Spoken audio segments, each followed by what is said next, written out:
across the rest of the country. Ben Fletcher has the latest sport. Yorkshire Cricket Club won't take any disciplinary action against any employees, players or executives following an independent report into Azim Rafiq's allegations of racism.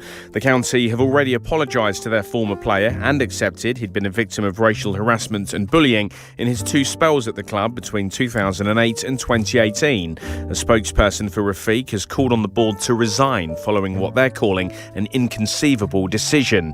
The ECB has acknowledged Yorkshire's assurances to cooperate with their investigation. They've said it's imperative that this is completed thoroughly and with fairness to all involved.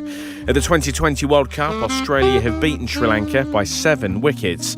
Hosts England will face off against Northern Ireland at next summer's Euro 2020 finals. Austria and Norway complete Group A. Speaking before the draw, the FA's Director of Women's Football, Baroness Sue Campbell, told TalkSport she's backing the Lionesses to go the distance next summer on home soil.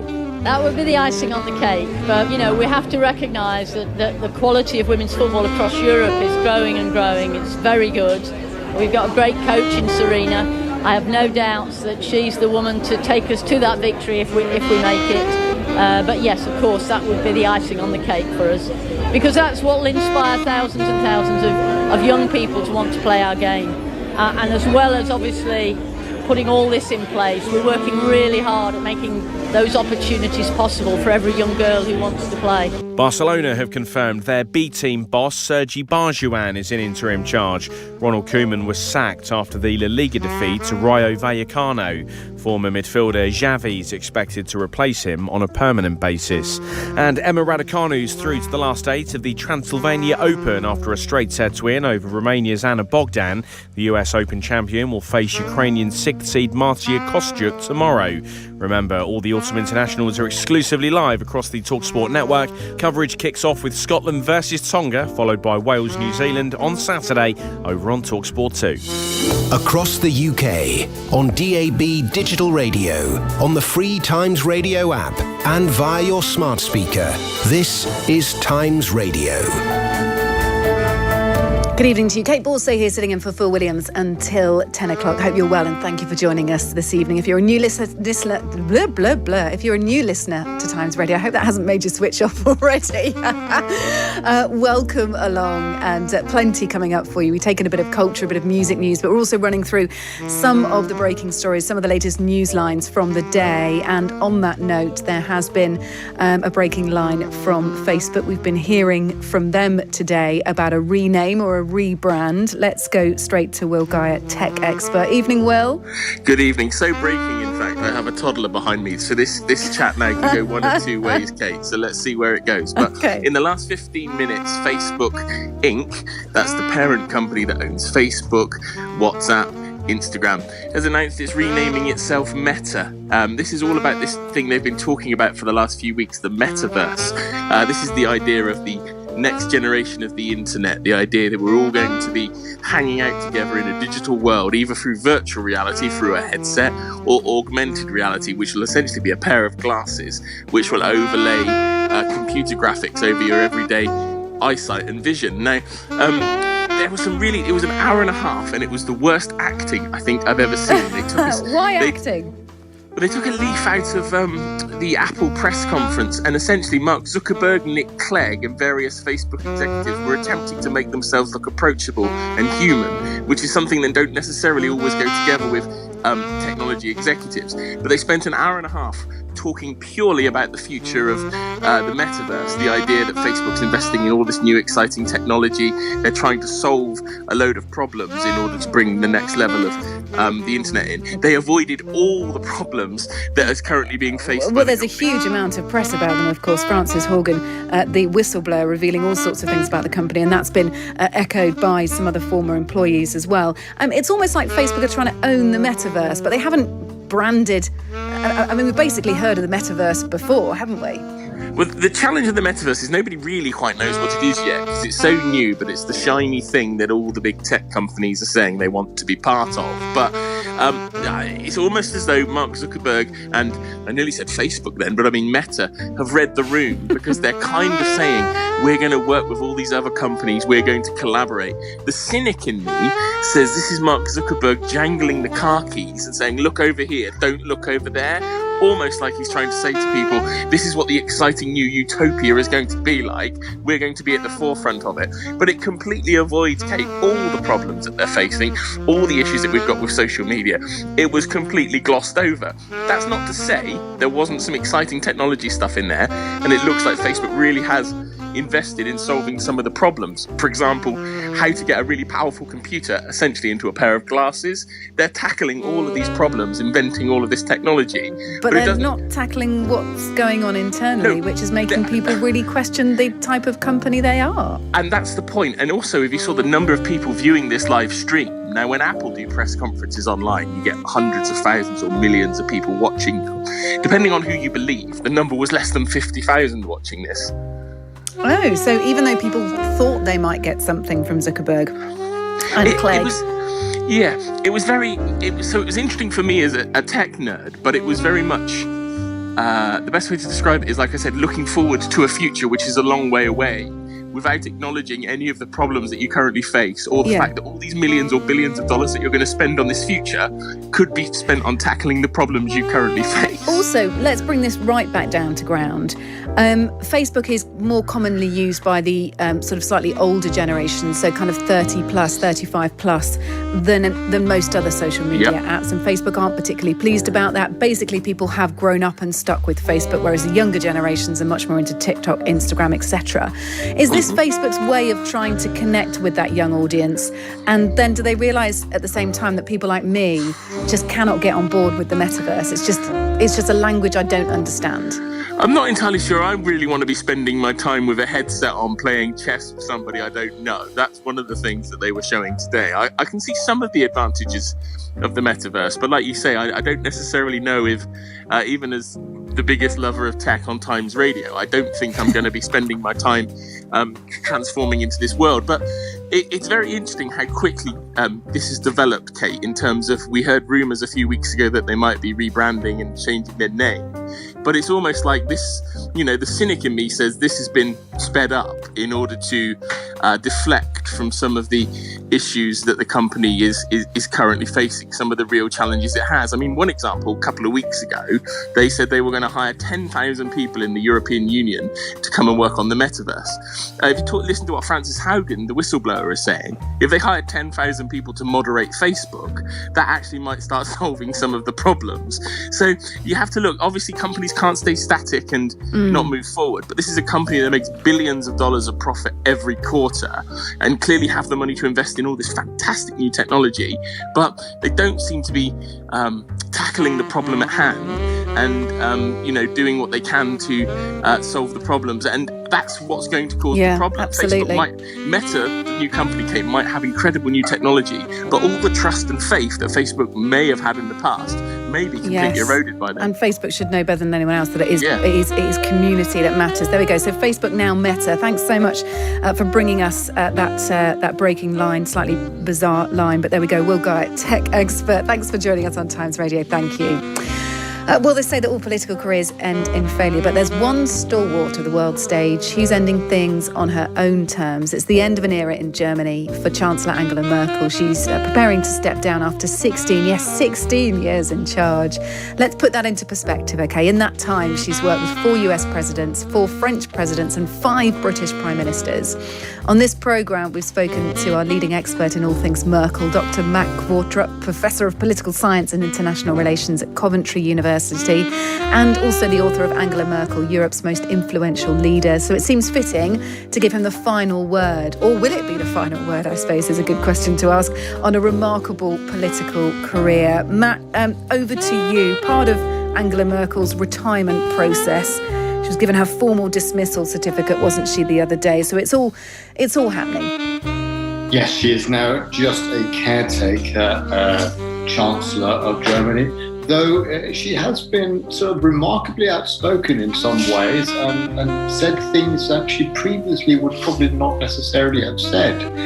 So all the other European countries, apart from Poland and Hungary, were quite upset about the Poles deciding that their court should be above European law. And Merkel at the last summit sort of said that she could sort of understand the Polish being a little bit fed up with being bossed around by the European Union. And a lot of people were sort of a little bit sort of surprised that she was saying that now. Angela Merkel's father, of course, was born in Poland, and so was her mother. They changed their name. She was herself born in Hamburg. So she has these sort of Polish origin. She was also succeeded by a woman with a Polish name in her constituency, by the way. So she's not necessarily just going out in this sort of whimpery way that you would have expected her to go out on. Are we getting unshackled Angela Merkel then? Are we seeing the real Ange at the moment? I think, yes, Angela, she calls herself, like a long E at the end. I think to a degree we are. She also let her hair down a bit, and she was photographed of her in the Berlin Zoo the other day with birds. With those birds, they were wonderful shots, weren't they? Yes. So she has been sort of remarkably sort of different in some ways. But I think another thing about her that we might see sort of the not unhinged and the slightly sort of letting her hair down kind of Ange is somebody we actually quite often see in private. She is somebody that in public seems quite sort of she always has her style and her sort of like slightly sort of dour almost demeanor, but in private she's somebody who likes to tell jokes. She likes to imitate voices. Her speciality is former Pope Benedict XVI or Joseph Ratzinger, and she likes to teach other foreign leaders German swear words. She also insists on watching football on TV, and when Didier Drogba, then playing for Chelsea, scored in the penalty shootout against Bayern Munich, she then expressed a number of words, which I don't think I can necessarily say on the radio here, but there we go. Well, if she's a Bayern Munich fan, she won't like last night's result. I love the idea. With Borussia Mönchengladbach. Yes. I absolutely love the idea. She's not actually. She supports Leipzig. She studied in Leipzig. There you go. Red Bull, where she also got her doctorate in chemistry. Look, it sounds like she's going to clear up on the after-dinner speaking circuit. Still more for her to do, though. She's going to attend G20, isn't she, with her likely successor, Olaf Scholz. And, of course, she's still caretaker for now before the business of it all is sorted out. But really appreciate your take on it. Your book's been updated, hasn't it, as well, Matt? So it happens to have been released today, actually. Oh, congratulations. Yes. So Angela Merkel, Europe's most influential leader, is your book, and an update out today. You can get more wisdom from Dr. Matt Kvortrup. Thanks so much, Matt. Really good to speak to you. Thank you so much. Cheers. Thank you. Well, shops, restaurants and schools have shut in Moscow in a partial lockdown as COVID deaths and infections rise to record rates in the Russian capital. Authorities have also given workers across Russia 9 days off from Saturday in a bid to curb infections. The latest figures suggest that Russia's population has a much lower percentage of its citizens fully vaccinated, just under 33% double jabbed as of October the 23rd. Let's get a sense then of what things are like in Moscow this evening from Mark Bennett. The Times and the Sunday Times is correspondent in Moscow. Good evening to you, Mark. Good evening. Well, 9 days off sounds good. I'm not sure that it applies to you, but tell me how concerned people are in the city at the moment about these incredibly high levels of infections and also deaths. Well, the Kremlin and City Hall in Moscow are incredibly concerned. So I think they're fearing that the health system is going to break down. There's no real sense of concern or anything even approaching panic on the streets there. Last night the bars and cafes were all packed before the lockdown light. Wow. So it was almost treated like a last hurrah last night. Well, I mean, it's kind of the Kremlin's fault in a way. They refuse to call it a lockdown. I mean, and it isn't. I mean, there are no restrictions on movement. You're allowed to walk around the city. There's no restrictions on travel. So the Black Sea resorts have been fully booked up for the last week. People are flying off to Egypt and Tunisia. Yeah, so this is absolutely bonkers, Mark. Basically, you cannot get a flight to Egypt from Moscow at the moment. Everyone's escaping abroad, and they're completely entitled to do that. Well, yeah.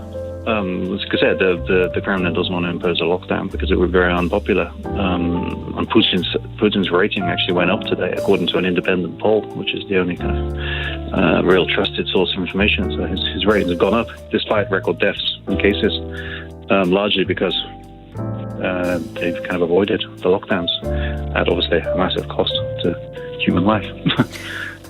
Why are so few Russians vaccinated? Is there caution around the Sputnik vaccine? Is there a lack of availability? No, it's been available since December 2019. December 2020. Everywhere in the city, there's been walk-in centres, in opera houses, in shopping centres. All over Russia, it's been available. People are just distrust vaccines, the coronavirus vaccines per se. It's not just the Russian ones that they trust them all. Most people, anyways, have always been a very vocal anti-vax movement in Russia, and there's it's been fueled by social media as well. I mean, I had to try to explain to someone the other day that just because someone has been vaccinated against coronavirus, that doesn't mean you can actually catch it from them, because there's this theory going around that once you've been vaccinated, that means the virus is inside you. And people have been avoided, people who have been vaccinated, in the fear that they might catch it from them. Yeah, it's a tough amount of disinformation to have to deal with. Well, look, thank you very much for bringing us the story. Moscow heading into partial lockdown, except it's not being called a lockdown at the moment. Concern about rising rates. Thank you, Mark Bennett, the Times and the Sunday Times' correspondent in Moscow. Thank you very much, Mark. Well, coming up, we'll find out about the changes to the red list. And Amazon are sending random parcels out. Have you received a feather duster randomly? We'll find out what's going on in just a moment. Aisha Hazarika on Times Radio with Canaccord Genuity Wealth Management. Build your wealth with confidence. Get a perfectly balanced portfolio of current affairs conversation and comment every weekend. I'll be covering all the big news stories with some of the fiercest and funniest voices from across politics and beyond. Plus, I'll be talking business with the Sunday Times business editor, Oliver Shah. Aisha Hazarika, Saturday and Sunday afternoons from 4 on Times Radio with Canaccord Genuity Wealth Management. Build your wealth with confidence. This is Times Radio. Good evening to you. Kate Borsay here, sitting in for Phil Williams. More news stories now. The final 7 countries on England's COVID travel red list will be removed from next Monday. Fully vaccinated arrivals from Ecuador, the Dominican Republic, Colombia, Peru, Panama, Haiti and Venezuela will no longer have to quarantine in a hotel. But that, of course, comes with the usual caveat that a country could be added back onto the list if cases rise. Lisa Francesca Nand is a travel journalist and host of the Big Travel podcast. Good evening to you, Lisa. Is this the end of the red list? Is this the government's way of phasing it out, or are we to believe the fact that actually a country could very easily be put back on it?